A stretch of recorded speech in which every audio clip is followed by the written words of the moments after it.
Still raining. It just pushed back everything. At least I got a good seat though. At least I got a good seat. I want to go home. I want to go home. That clip right there, the one that you just saw,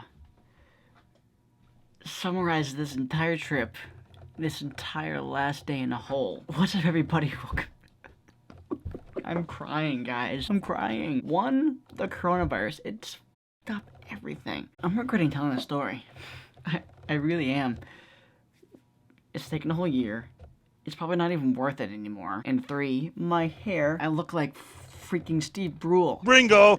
So, oh God, oh Lord, heaven help me. This isn't just necessarily an interrogation between me and you guys. It's also an interrogation between me and myself. The story has to be told. I can't leave you guys in a cliffhanger. I know it's been a couple months since my last upload, but here it is, part 4 of my insane trip to Nashville. Okay, so the morning kind of started like any other morning, but this time, here, let me actually get it before I start talking. My flight was at 2:30 in the afternoon. I woke up at freaking 6:30 in the morning. I don't know why. Some people had earlier flights, and I was kind of like, I don't want to be getting up this early. I don't want to. But we did, just because they wanted to get everybody there at the same time. I'm like super against it, but I'm like, you know what? It's fine. It's fine. We'll be fine. We were packing our bags at about 7:10.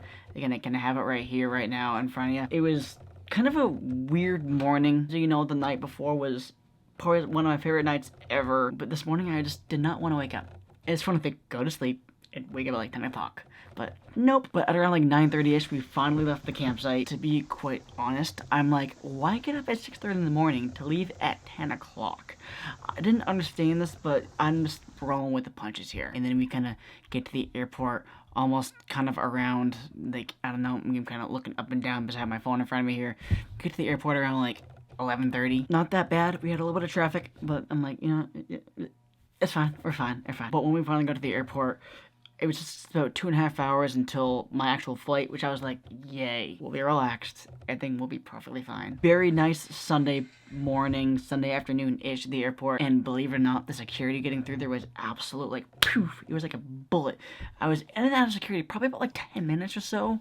Again, I have the clip up on my screen right now in front of you. And to be quite honest, I was actually very, very impressed by Nashville airport security. I was impressed. I was really impressed. We waited for everyone to get there, obviously. We all just kind of went through together as a whole group because we thought it would be nice to do that. Judging that we're not going to see each other until next year. That's a story for later. But you know what? It is what it is. It went through quick, and then we went and got some lunch, and we just kind of, some people got McDonald's, some people got like pizza or whatever. I sat down with my friend Claire. We were talking. Hi, Claire. I know you watch my videos. So anyways, I was gonna have some lunch with her, Rob, and Rob's mom. It was nice. It was relaxing doing that. Then I'm like, okay, I brought her to her gate. Rob and his mom went to their gate, and by the time Claire and I were done eating our food, Rob and his mom were already on the plane. We wanted to go say bye to them again for the second time, but they were already on the plane boarding. I'm like, okay, totally cool. I dropped her off at her gate. We had a couple of small things here and there, a little craziness.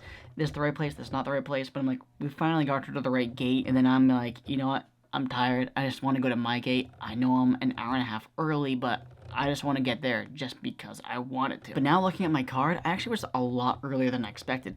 I was at my gate at 12:57 because again, my time slot to leave was at 2:30. I got there like just about 1 o'clock, which I thought was a little overkill to be at my gate that early. But I'm like, you know what? It's fine. But then the magic happened. And when I mean magic, sparks flew. I mean sparks like and lightning, bro. Yeah, so there was quite a bit of thunder and lightning. Every time thunder and lightning happened, it was pushed back a good 10 minutes. I got quite a few clips of just me kind of wandering through. I was just kind of sitting in the middle of the posts, had my noise canceling headphones on. I fell asleep for about a half an hour. The terminal kept getting backed up and more busy. I went and got a snack, used the restroom, was pacing myself around like, am I ever gonna get in this flight? Again, I was supposed to leave at 2:30. At this time when I posted this right here, still here, departure keeps getting pushed back because of thunder and lightning.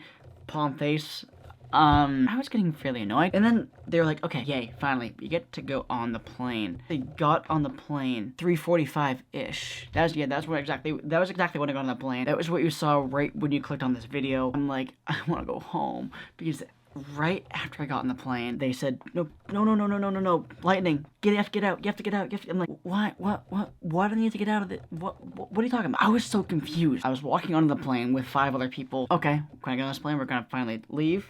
And then they got pushed back again as I'm walking onto the plane. That's why I was freaking out right there. As I'm sitting in the airplane for 45 minutes, I was literally just talking with the cabin crew, just sitting there relaxing. It was actually fairly entertaining because at one point the captain decided to come on and just be like, okay, here's what's gonna happen. Pretty busy storms in Boston, pretty busy storms down here. It was some kind of craziness going on. Almost kind of like right now there's tropical storm currently right now as you're watching this video. But then we finally were able to finally leave at around 4:30. I'm not blaming Delta for this. I'm not blaming BNA for this. I'm not blaming anybody for this. 1, I'm extremely tired while I'm recording this video. Number 2, it was supposed to be like a 2.5 hour flight. It wasn't supposed to be that bad. Maybe not even that long. We managed to leave at 4:45. And I'm like, what takes you so long to get an airplane